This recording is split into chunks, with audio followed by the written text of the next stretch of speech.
Good morning student. आज की कक्षा में आपका स्वागत है। कक्षा 5वीं। बच्चों, कल हमने संज्ञा और सर्वनाम पढ़ा था व्याकरण भाग में। आज हम लिंग पढ़ेंगे। ठीक है, लिंग आप लोगों ने सुना होगा, स्त्रीलिंग और पुल्लिंग। ठीक है, इसमें बेटा 3 प्रकार के होते हैं, जैसे पुल्लिंग, स्त्रीलिंग और नपुंसकलिंग। लेकिन अभी हम 2 प्रकार के सिर्फ पढ़ेंगे। ठीक है, एक हो जाएगा पुल्लिंग और दूसरा हो जाएगा स्त्रीलिंग। तो पुल्लिंग जिसमें पुरुष भाव प्रकट होते हैं। ठीक है, पा से पुल्लिंग और पा से पुरुष। तो आपको ये याद रखने के लिए बहुत आसान तरीका है। पा से क्या आता है? पुल्लिंग भी आता है, पा से पुरुष। ठीक है, तो पुल्लिंग की परिभाषा क्या होगी बच्चों? पुरुष भाव का बोध कराने वाले शब्दों को पुल्लिंग कहते हैं। ठीक है, जिस शब्द में पुरुष भाव प्रकट होता है उसे क्या कहते हैं? पुल्लिंग कहते हैं। ठीक है, अब हम जैसे क्या कहते हैं कि बैल जाता है, बैल। ठीक है, बैल जाती है, ऐसा तो नहीं कहते ना बच्चों। हम क्या कहते हैं? बैल जाता है। ठीक है, जाता है, आता है, खाता है। तो हम ये वर्ड किसके लिए यूज करते हैं बच्चों? जेंट्स के लिए, मतलब पुरुषों के लिए। तो हमको ये समझना आसान होगा कि पुल्लिंग क्या है और स्त्रीलिंग क्या है। ठीक है, अब जैसे हम क्या कहते हैं? गाय खाना खाती है। ठीक है, आपने कभी ऐसा सुना है क्या कि गाय खाना खाता है? कभी नहीं सुना होगा। ठीक है, तो गाय खाना खाती है। जिस तरह हम लड़कियों के लिए क्या यूज करते हैं? खाती है, जाती है। तो वैसे हम किसमें कर रहे हैं? गाय के लिए। तो जिसमें भी ऐसे वर्ड आए जिसमें स्त्री भाव प्रकट हो तो वो कौन सा होगा? स्त्रीलिंग होगा। ठीक है, जैसे पुरुष भाव का बोध कराने वाले शब्दों को पुल्लिंग कहते हैं। क्या लिखा है बच्चों इसमें? पुरुष भाव का बोध कराने वाले शब्दों को पुल्लिंग कहते हैं। ठीक है, फिर है स्त्रीलिंग। स्त्रीलिंग स्त्री भाव का बोध कराने वाले शब्दों को स्त्रीलिंग कहते हैं। जिसमें स्त्री भाव प्रकट हो उसे क्या कहते हैं? स्त्रीलिंग कहते हैं। ठीक है, तो अब है पुल्लिंग और ये है स्त्रीलिंग। तो शिक्षक क्या हो जाएगा? पुल्लिंग हो जाएगा। और शिक्षिका क्या हो जाएगा? स्त्रीलिंग। फिर है बेटा क्या हो जाएगा? पुल्लिंग। और स्त्रीलिंग में क्या आ जाएगा? बेटी। फिर है पुल्लिंग में आदमी और स्त्रीलिंग में क्या हो जाएगा? औरत। पुल्लिंग में है बालक, स्त्रीलिंग में क्या हो जाएगा? बालिका। फिर है सम्राट, तो स्त्रीलिंग में क्या हो जाएगा? सम्राज्ञी। फिर है पिता का क्या हो जाएगा? माता। फिर है नवयुवक का क्या हो जाएगा बच्चों? नवयुवती। फिर है पति का क्या हो जाएगा? पत्नी। फिर है छात्र क्या हो जाएगा? पुल्लिंग। और छात्रा क्या हो जाएगी? स्त्रीलिंग। फिर है हिरण, तो हिरण का क्या हो जाएगा? हिरणी।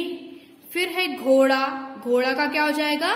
घोड़ी। ठीक है, तो आप लोगों को समझ में आया होगा कि स्त्रीलिंग और पुल्लिंग क्या होता है। फिर है वचन कितने प्रकार के होते हैं? 2 प्रकार के होते हैं, एक वचन और बहुवचन। ठीक है, एक वचन और बहुवचन। तो एक वचन में क्या हो सकता है?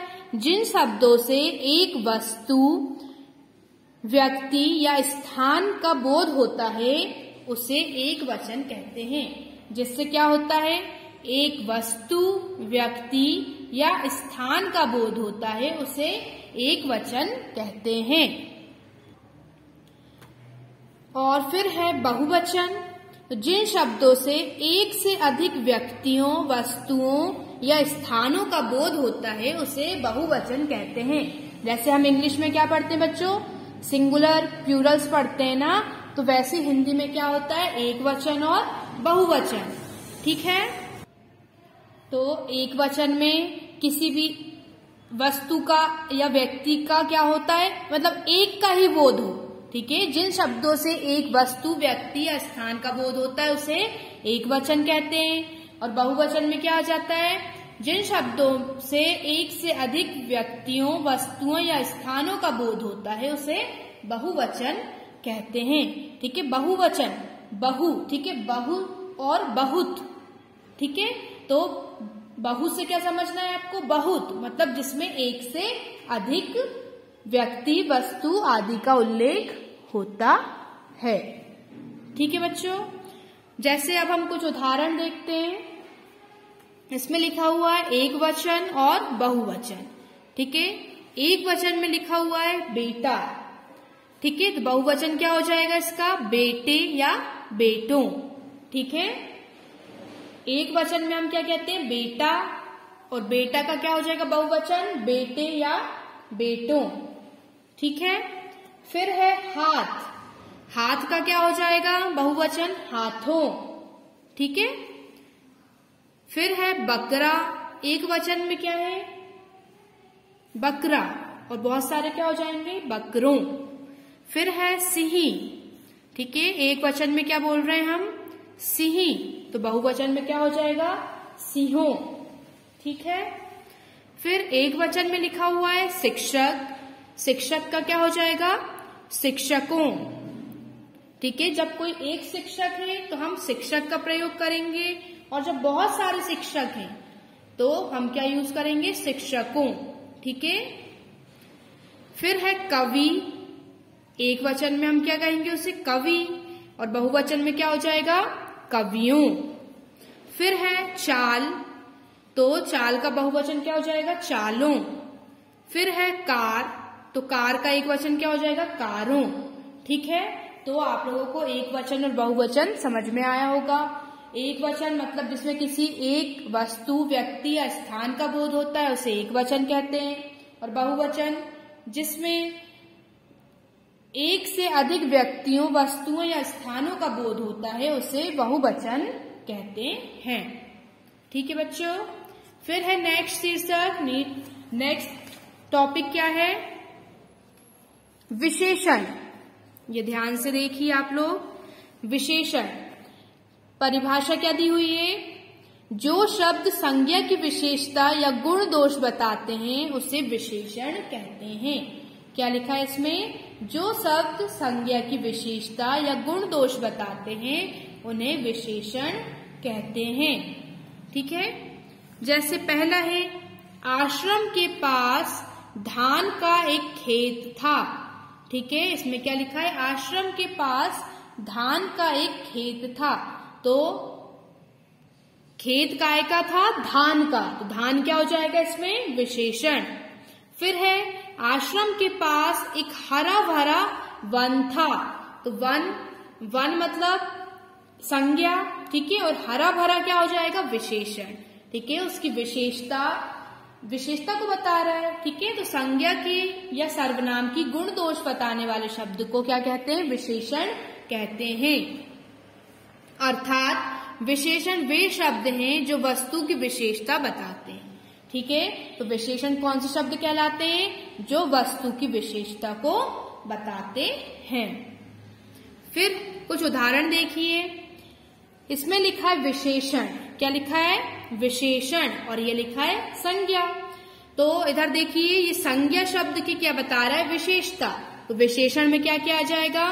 काले घने, ठीक है, बादल, सूखी मिट्टी, छोटा पेड़, हरी हरी मटर, लाल टमाटर। तो इसमें क्या है? मतलब बादल कैसे हैं? काले और घने। मिट्टी कैसी है? सूखी। पेड़ कैसा है? छोटा। मटर कैसी है? हरी हरी। टमाटर कैसा है? लाल। मतलब हम संज्ञा की उसमें विशेषता बता रहे हैं, या जिसमें संज्ञा के गुण और दोष बताए जाते हैं उसे विशेषण कहा जाता है। ठीक है बच्चों, फिर है क्रिया। अब हम क्या पढ़ेंगे? क्रिया। तो इसकी परिभाषा क्या है? जिस शब्द से किसी काम के करने, रहने या होने का बोध होता है उसे क्रिया कहते हैं। ठीक है, जिस शब्द से किसी काम को करने, रहने या होने का बोध होता है उसे क्रिया कहते हैं। ठीक है, उदाहरण क्या है इसका? चित्रकार मोर ने सभी पक्षियों को रंग लगाया। ठीक है, लगाया मतलब किसी कार्य को करने या होने का पता चल रहा है, तो लगाया क्या हो जाएगा बच्चों इसमें? क्रिया। ठीक है, फिर है वर्षा में तो मेरा रंग ही धुल जाएगा। ठीक है, तो जाएगा, जाएगा क्या हो जाएगा? क्रिया। ठीक है, मतलब इसमें क्या हो रहा है? किसी कार्य के करने या होने का पता चल रहा है। ठीक है, तो ऐसे शब्द जैसे खेलना, खाना, नाचना, गाना, मतलब किसी कार्य को होने का पता चलता है, तो वो शब्द क्या कहलाते हैं? वे शब्द क्रिया कहलाते हैं। ठीक है, फिर है मोर बादल देखकर नाचता है। तो इसमें नाचता शब्द क्या हो जाएगा? क्रिया। ठीक है, मतलब इसमें भी क्या पता चल रहा है हमको? किसी कार्य को करने का भाव प्रकट हो रहा है। तो मोर बादल देखकर नाचता है, नाचता क्या हो जाएगा? नाचता हो जाएगा क्रिया। फिर देखिए इस वाक्य में लगाया, जाएगा, नाचता है आदि शब्द किसी कार्य के होने के संकेत दे रहे हैं। ये शब्द क्या हो जाएंगे? क्रिया शब्द कहलाएंगे। अब क्रिया कौन कौन सी? खाना, पीना, सोना, जगना, नहाना, पढ़ाना, लिखना, ये सब कुछ क्या होते हैं? क्रिया के उदाहरण हैं। फिर है क्रिया के काल। क्रिया के 3 काल होते हैं। पहला है वर्तमान काल, दूसरा है भूतकाल, तीसरा है भविष्य काल। तो वर्तमान काल क्या होता है बच्चों? वर्तमान मतलब जो अभी प्रेजेंट में चल रहा है। ठीक है, और भूतकाल क्या होता है? जो बीत गया है। और भविष्य काल क्या होता है? जो आने वाला है। ठीक है, वर्तमान मतलब जो अभी चल रहा है, भूतकाल मतलब जो समय गुजर गया है, और भविष्य काल मतलब जो समय आने वाला है। तो वर्तमान काल में जैसे है, हूं, है या हो। ठीक है, भूतकाल में था, थी, थे। फिर है भविष्य काल में ग, गी, गे, मतलब हम क्या कहते हैं? मैं कर रहा हूं, मतलब ये हो जाएगा वर्तमान काल का वाक्य। फिर है मैं कल गया था, मतलब वो हो जाएगा भूतकाल का। ठीक है, मतलब हमने उस कार्य को कर चुके हैं। फिर है मैं खाना खाऊंगा, गा आया मतलब भविष्य काल। ठीक है, तो ये होते हैं उसको पहचानने के शब्द जैसे है, हूं, था, थी, ग, गी, ये सब कुछ क्या हो जाते हैं? वर्तमान काल, भूतकाल और भविष्य काल को पहचानने वाले शब्द। ठीक है, वर्तमान काल में है, हु, हो का प्रयोग होता है, भूतकाल में था, थी, थे, और भविष्य काल में ग, गी। ठीक है, तो ये होते हैं क्रिया के काल। और कितने काल होते हैं? 3। फिर है कुछ वाक्य है वर्तमान काल, भूतकाल और भविष्य काल के। तो वर्तमान काल में क्या लिखा है बच्चों? आम मीठा है। ठीक है का यूज हुआ, तो ये हो जाएगा वर्तमान काल का। ठीक है, जो प्रेजेंट में चल रहा है। बिजली चमक रही है, मतलब बिजली क्या हो रही है? चमक रही है। ठीक है, तो है क्या हो जाएगा? वर्तमान काल। ठीक है, फिर है भूतकाल, जो बीत चुका है। आम मीठा था। ठीक है, जो आम था वो कैसा था? मीठा। तो ये क्या हो जाएगा? भूतकाल, इसमें क्योंकि था शब्द का प्रयोग हुआ है। फिर है बिजली चमक रही थी, मतलब ये कार्य हो चुका है, जिसमें भी कार्य हो चुका है, मतलब कार्य पूर्ण होने की बात कही जाती है, या मतलब पहले से कार्य हो चुका है, तो वो कौन सा हो जाता है? भूतकाल के वाक्य कहलाते हैं। ठीक है, फिर है भविष्य काल। भविष्य काल में क्या हो जाता है? जो कार्य हम आगे करेंगे, जैसे बिजली चमकेगी।